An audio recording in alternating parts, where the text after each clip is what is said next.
Iya mawon nggih. Lho, cuma nang apa lenggah? Lenggah mawon nggih. Cuma nang Bukesi niku aku kok seneni bapak Bukesi, nuwun sewu Ibu. Suara terbanyak nggih Bu nggih. Nuwun sewu. Niki Bukesi jumeneng napa lenggah? Lenggah napa jumeneng? Kaya neng omah lho Bu minta jumeneng. Bapak Kiai Ponorogo niku rata Pak Yayo. Sing remen senior nggih kata, junior nggih kata. Ngoten lho, dadi sama rata. Terima kasih. Monggo jeng. Sing kula ajeng kula Ibu nggih goro-goro engko. Niki wis bisiki kula para kene kula. Ya jumeneng apa guys? Apa-apa. Bukesi. Ngomong dari anyar. Nyuwun sewu, Mas Dalang. Apa sayang? Ngapunten. Rusak ya ngono kuwi tayune dalem sayang. Bojone dhewe sayang iki ya pas ae lek bojone wae terus sayang kuwi masalah. Biasane gugu. Aku dadi baikon ya saiki. Muga-muga katresnanmu karo aku lair batin tenan.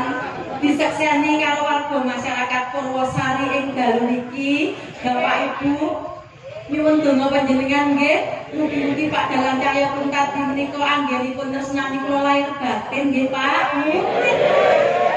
Sebab adatipun ngaten Bapak Ibu.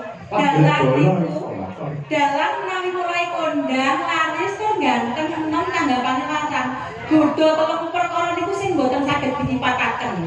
Godhone bondo saged, godane pangkat saged, ning godane wanita ayu berat niku berat. Mas Cahyo. Sami kula. Oh iya. Nggih niku kok padha kok ya. Aku manggon mburi dhewe ya ngono kok ya. Dadi sampean tak weling. Ya kayak lembab wis.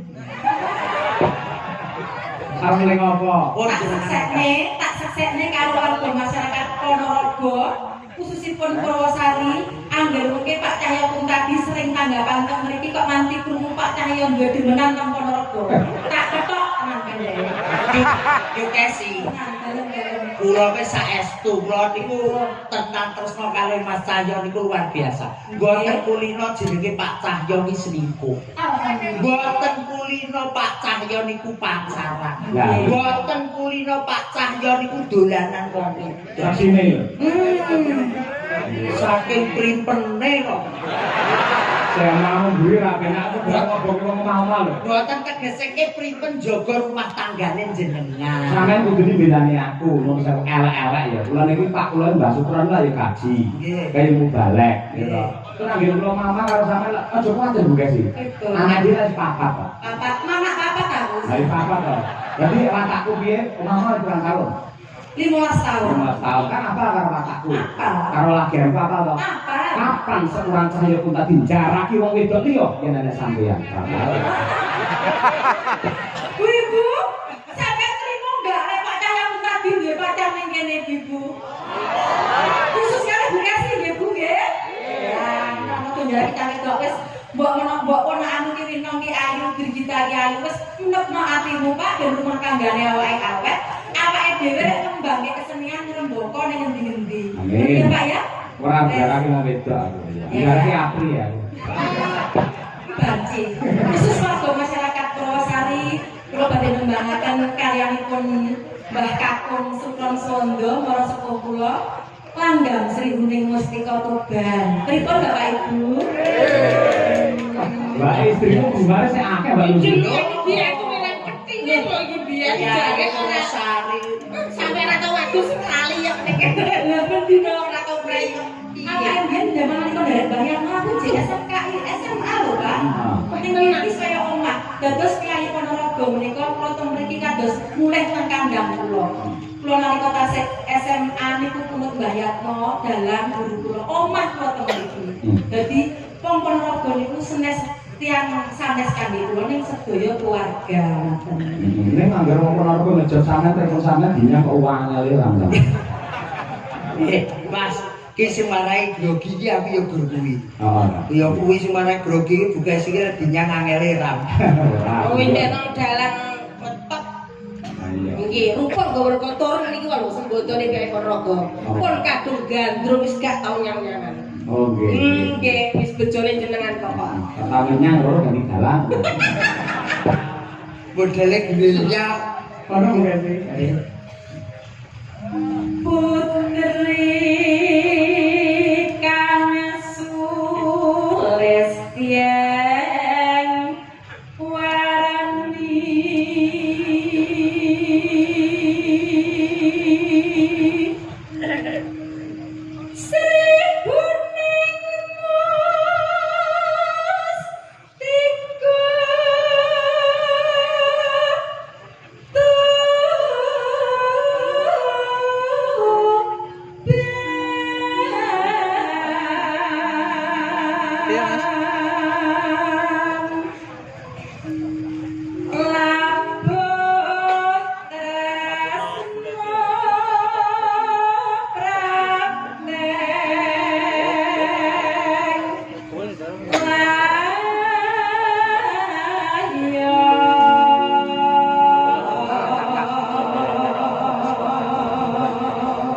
apik-apik noleh nentang bukesi mung sing ngender iki Mas. Oke.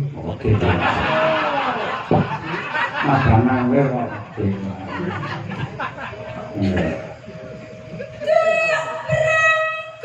Ketalange ketokno kunci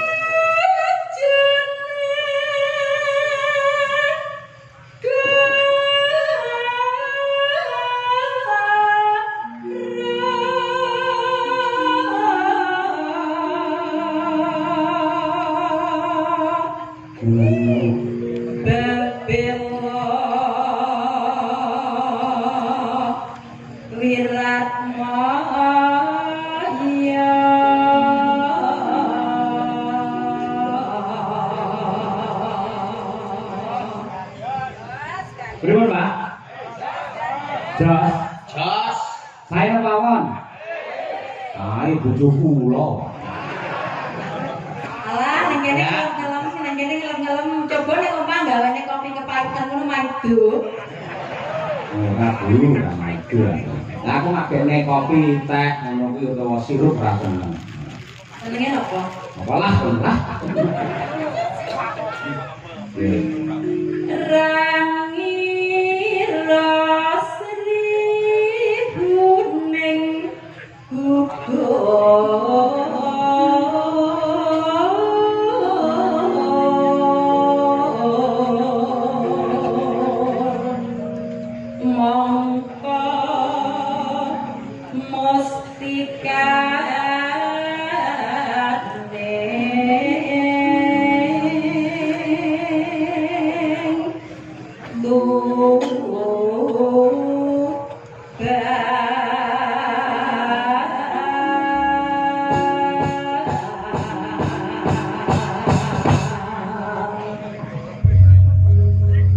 Monggo kalajengaken langgamipun katur dumateng sedaya para lenggah ingkang kepareng rawuh wonten ing lapangan Purwosari lan ugi ingkang kepareng mirsani lumantar streaming Unta di channel.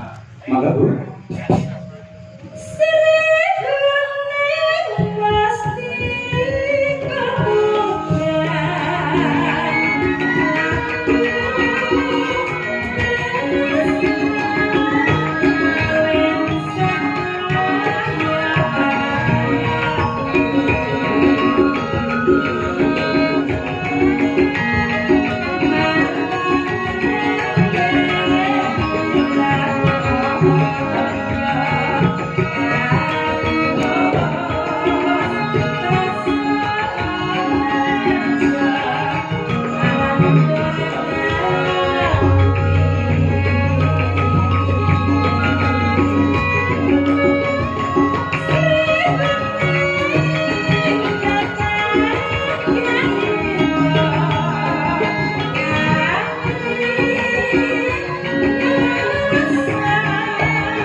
Halo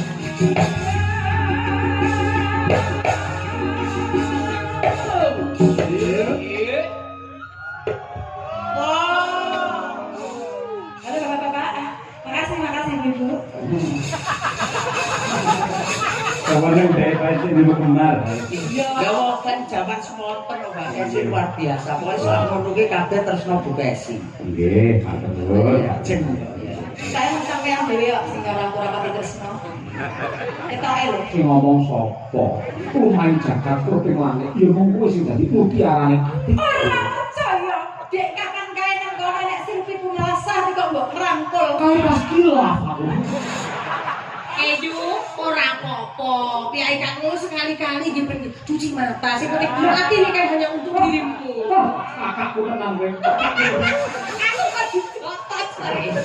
Ya kapan-kapan ngono ya, Pak Cahya ditetepone karo bintang tamune Mbak Silvin kaya bahagia. Aku lu seneng karo sampeyan tuh. Ngapus sih nek. Kulino. Adi mane ngomong sanduk karut ndar. Kok ning omah sebenarnya lek kene ora ta Mas. Oh iya.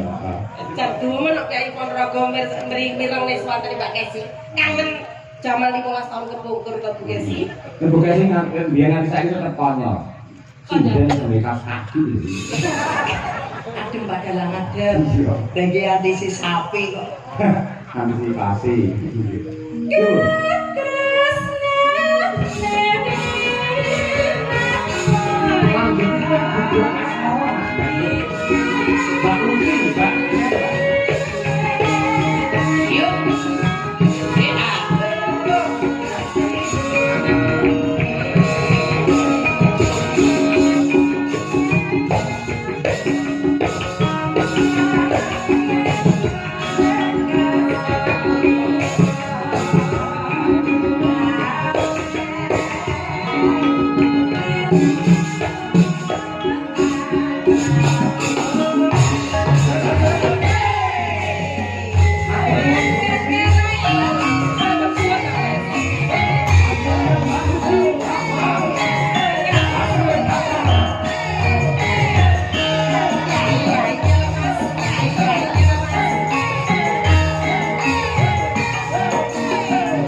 Lah kok iso penake kaya ngene kok iso Jujur suwi gerak cuma tau gendanda. Sakit kok malu. modeling yo ngono kuwi. Padakane yo ngono kuwi. Wah kebraka aku mek kali kabeh. Kaya-kaya tulung agungan, kaya-kaya penolagan, kaya-kaya budal laras. Kok jebul temunan. Padakara kok yo. Tenang mawon, Mbak. Sing geragam mboten namung jenengan. Aja ngecek-ngecek yo ta. Kandhane baru ora bangun kula kabeh iki padha diredeke mboten umum. Mbak nggih baca loro yang geragam kabeh. Ngoten, Mbak. Ada catatan ya.